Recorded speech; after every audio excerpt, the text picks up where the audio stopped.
Igbo bụ Igbo ekenekwa m ọzọ. Anyị abatago n'ihe gbasakwara mgbọrọgwụ na mkpa ahịfịa. Nwanne m gee ntị ọfụma n'anya ihe nji n'aka. Ihe ebe oke ọgwụ ka ọ bụ. Ene na enwe oke ite ọgbanye ọkụ.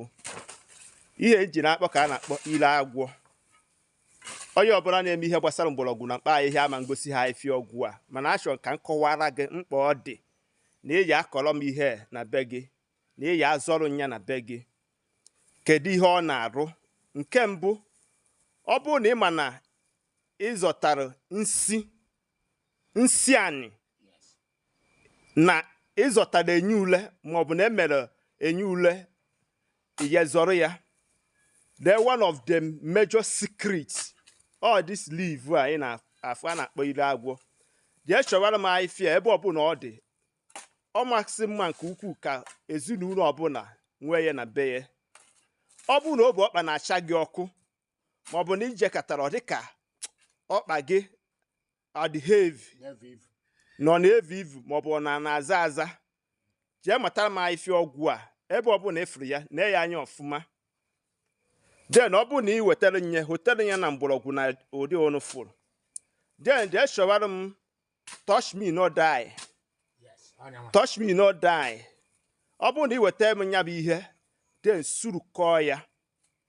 Isurukọọlụ nya den ewe ya na-ete ebe ahụ nya bụ ihe mere. Na-emere nya oftentimes.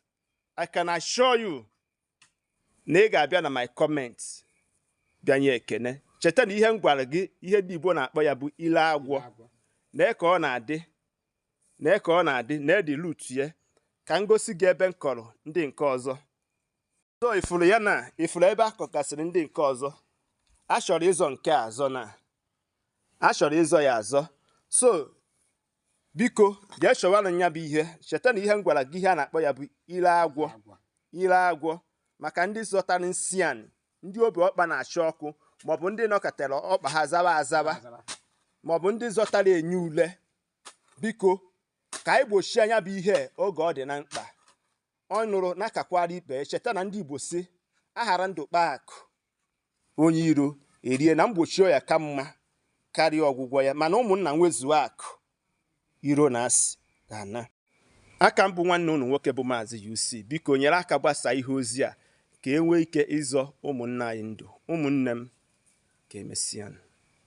Onye Igbo cheta na ihe m kwuru na ihe bụ ire agwọ eji were eme gịnị? Agwa enye ule. Onye ọkpa na-acha ọkụ maọbụ onye zọtara nsị ana na ebe akọ ga-enye bụ ihe. Ụnụ afụrụ ya. Afịfịa ọgwụ a mara mma nke ukwuu. Eji alụga ọtụtụ ọrụ dị iche iche. Maọbụ onye na-enwe waist pain, chest pain, knee pains, rheumatism and arthritis.